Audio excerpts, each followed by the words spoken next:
Méditation du quatrième dimanche de Pâques, communément appelé dimanche du bon pasteur. Dans l'Évangile selon Saint Jean, le thème bon pasteur était employé pour insulter les pharisiens qui croyaient pouvoir parler à Dieu directement sans passer par Jésus, celui avec lequel ils étaient en conflit le plus souvent. Cela profitait de leur privilège de pasteur dans le judaïsme pour faire les beurs. Alors, Jésus les taxait de mercenaires au lieu d'être de vrais pasteurs. Voilà que c'est ce terme que la liturgie de l'Église a choisi pour donner un exemple à ceux qui conduisent son troupeau. Tandis que cela pouvait être plus insultant encore quand Jésus se faisait passer pour le seul vrai et unique bon pasteur, bon gardien, bon berger, guide suprême de l'humanité, ainsi que la porte d'entrée de la bergerie, c'est-à-dire le royaume des cieux. Que c'est prétentieux de la part de Jésus en voulant prendre la place de Dieu au milieu du peuple. Il en a profité du même coup pour faire de Dieu le portier de l'enclos qui donnerait accès aux bergers qui venaient porquer leurs brebis. Dans les endroits où les bergers faisaient paître les troupeaux, il y avait un seul enclos. Le soir, les bergers de la région venaient tous ensemble porquer les troupeaux pour les reprendre le matin. Tandis que chaque brebis connaît son berger de par sa voix. Cela leur empêchait de disparaître et de tromper des bergers.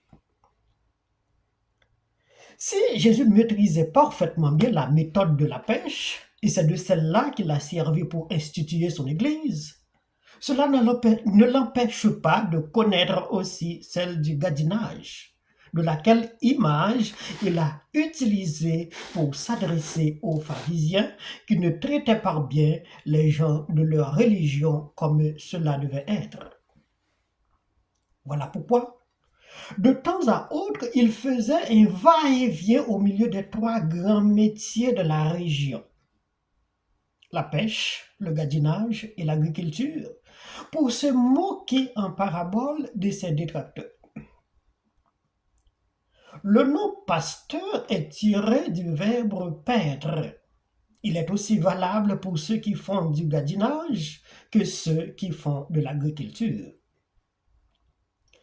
Jean est le seul évangéliste qui a chargé Jésus avec presque tous les titres empathiques que nous lui reconnaissons, et tous ces adjectifs traduisent la bonté de Dieu pour l'humanité. Nous connaissons tous le texte de la pêche miraculeuse, la parabole du semeur, la brebis perdue, et ce dimanche, il vient se réclamer comme le bon berger, le bon gardien, le bon pasteur, guide et porte où tout un chacun devait traverser pour retrouver le Dieu de la promesse qu'il qualifiait de portier.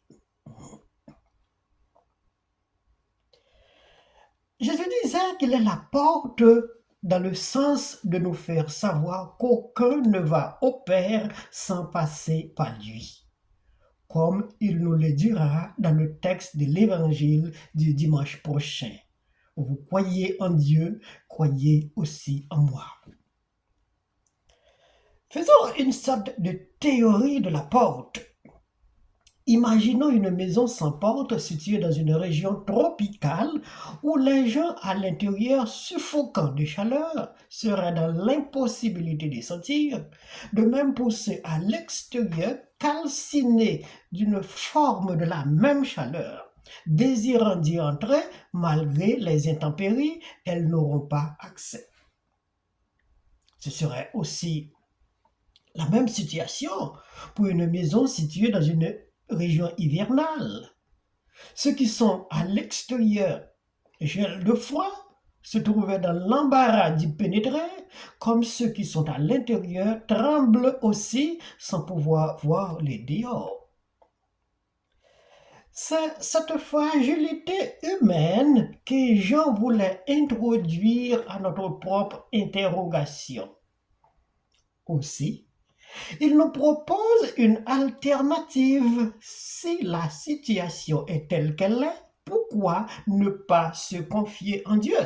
Lui, le portier, faisant face de tous les bergers sociaux qui nous font souffrir, voir les pasteurs de calamité qui nous tracassent, connaissant les gadinages de souffrance, de maladies et de besoins.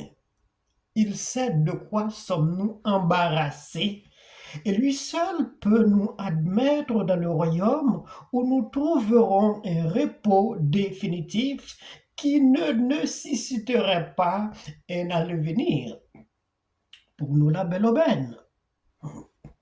Jésus condamne aussi l'état de cette société comme notre propre décadence, de par la façon que nous gérons notre vie, ou c'est sur quoi la société est misée.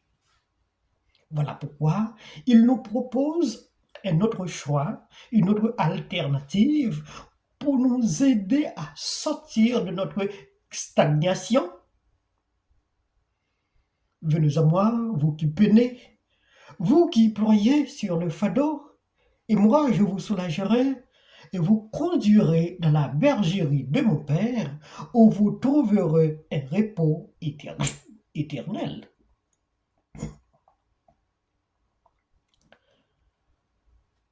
Il condamne du même coup ceux qui forcent la porte de la bergerie pour y entrer. Ne sont-ils que des bandits, des pilleurs, des voleurs, disait-il lui-même dans le texte de l'évangile d'aujourd'hui?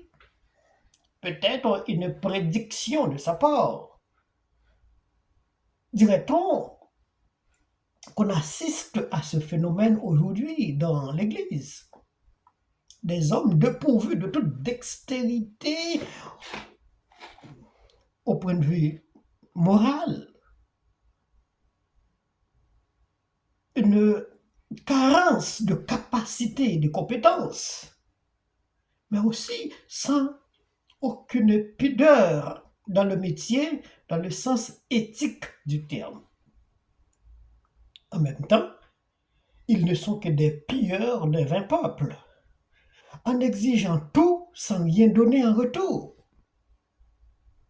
Pourrait-on parler encore du bon pasteur dans le contexte que l'Église se dévolue actuellement et tel que nous la considérons aujourd'hui? Nous sommes dans l'embarras de pouvoir distinguer charisme et astuce, prédication et chantage, comportement et fantasme. Le combat chrétien, c'est de se défendre contre toute attaque de bandits qui pourrait subvenir dans la bergerie, c'est-à-dire Église.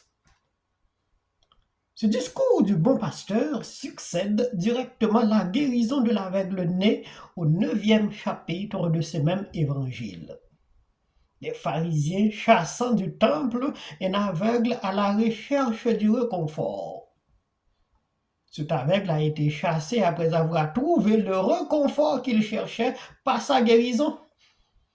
Alors, lequel d'entre eux deux sont aveugles, en voulant mettre dehors du temple un aveugle de naissance pour avoir été guéri? Ces gens ne sont-ils pas tous devenus aveugles à leur tour après avoir étudié les lois, les prophètes, le Tanakh? S'ils agissaient de la sorte, ne sont-ils pas tous aveugles en leur manière? ne sont-ils pas aussi des faux pasteurs, des bandits et des pilleurs?